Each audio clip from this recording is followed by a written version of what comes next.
Salut, c'est Geoffrey et aujourd'hui j'avais envie de vous faire une nouvelle vidéo sur pourquoi et comment investir de l'argent. Mais avant de commencer, je te laisse t'abonner à la chaîne, mettre un petit like et appuyer sur la cloche afin de recevoir les dernières vidéos dès qu'elles sortent. Donc aujourd'hui je vous fais cette vidéo dans un cadre plutôt intéressant. Voilà, dans un cadre assez tranquille. Et donc aujourd'hui j'avais envie de vous parler de pourquoi il faut investir et surtout comment et dans quoi investir. Alors bien sûr cette vidéo n'est pas un conseil en investissement et en épargne, c'est uniquement ce que moi j'investis dans ce que je vais vous parler aujourd'hui et donc je transmets tout simplement les informations que je peux avoir. Donc la première question c'est pourquoi il faut investir. Donc moi j'aurais tendance à dire déjà que c'est pour battre l'inflation. Comme on le sait à l'heure actuelle et depuis de nombreuses années, il y a énormément d'inflation. Donc qu'est-ce que l'inflation ? C'est tout simplement l'augmentation des prix par rapport à l'économie en fait, pour faire général. Et donc ça en fait, tout simplement, ce qu'il faut retenir, c'est que 100 € en 2010 ou en 2000 ne valent plus 100 € à l'heure actuelle. C'est-à-dire que le pouvoir d'achat que vous avez avec ces 100 € n'est plus du tout le même. Avec 100 € à l'heure actuelle, on ne fait plus grand-chose et c'est à cause du coup de cette inflation. Pourquoi ? Parce que la Fed, les banques centrales européennes impriment et du coup l'argent ne vaut plus grand chose puisque l'argent n'est plus indexé par rapport à l'or. Également donc pourquoi investir ? Tout simplement pour augmenter vos revenus. Avec certains investissements, vous avez possibilité de vous faire des compléments de revenus qui seront échelonnés mensuellement en fonction de bien sûr de combien vous investissez. D'ailleurs, quelle est la différence entre les riches et les pauvres, ou du moins les riches et la classe moyenne, puisque dans tous les cas la classe moyenne est de plus en plus pauvre. Premièrement, ça va être l'information, les informations qu'ils ont en tête, l'éducation qu'ils ont pu recevoir et l'éducation qu'ils vont chercher. Parce qu'à l'heure actuelle sur internet, il y a énormément de formations, de bouquins à lire qui vont déjà vous permettre d'en connaître beaucoup plus que 90% de la population. Donc, première chose, ils ont la bonne information. Deuxième chose, ils agissent. Et bien sûr, avant d'agir, ils savent ce que c'est la différence entre un actif et un passif. Les riches vont faire en sorte d'acheter des actifs. Et contrairement à la classe moyenne, où ils vont faire en sorte de toute leur vie acheter des passifs. Donc c'est quoi la différence ? Un actif, c'est quelque chose qui va vous apporter de l'argent sans que vous devez échanger votre temps contre de l'argent. Ok ? Notamment par exemple l'immobilier, vous allez percevoir des loyers, ainsi de suite. Et pour un exemple de passif, acheter une voiture. Acheter une voiture, ça va vous coûter de l'argent. Pourquoi ? Parce que cette voiture, à part si vous la louez, et dans ce cas ça va dans la catégorie des actifs, mais cette voiture va vous coûter de l'argent. Va vous coûter du carburant, va vous coûter de l'entretien, ainsi de suite. Et d'ailleurs c'est le gros problème de la classe moyenne, c'est que dès qu'ils reçoivent leur salaire, qu'est-ce qu'ils font ? Ils vont profiter de la vie, c'est-à-dire qu'ils vont, pour certains, aller au restaurant. Pour beaucoup, ils vont s'acheter des habits, ils vont s'acheter du nouveau équipement multimédia qu'ils n'ont même pas besoin. Et ils vont tout simplement acheter des choses qui ne leur font pas gagner d'argent. Donc voilà, c'est ça la différence entre les riches et les pauvres. C'est d'ailleurs pour ça qu'ils sont de plus en plus riches, tout simplement parce qu'ils investissent de plus en plus. Et donc on va partir sur la deuxième partie de cette vidéo, sur comment investir et dans quoi investir.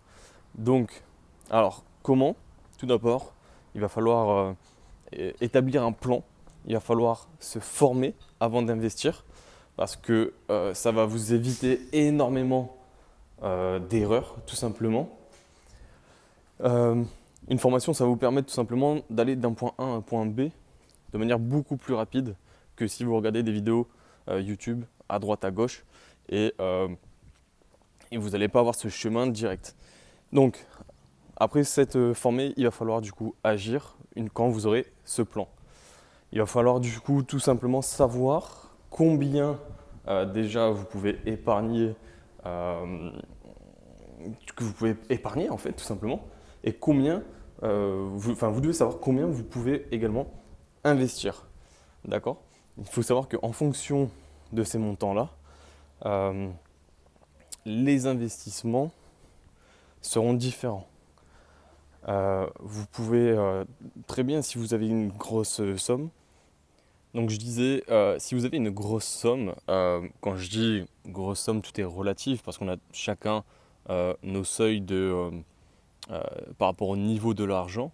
Mais admettons que vous avez ne serait-ce que déjà 30 000, 40 000 de côté.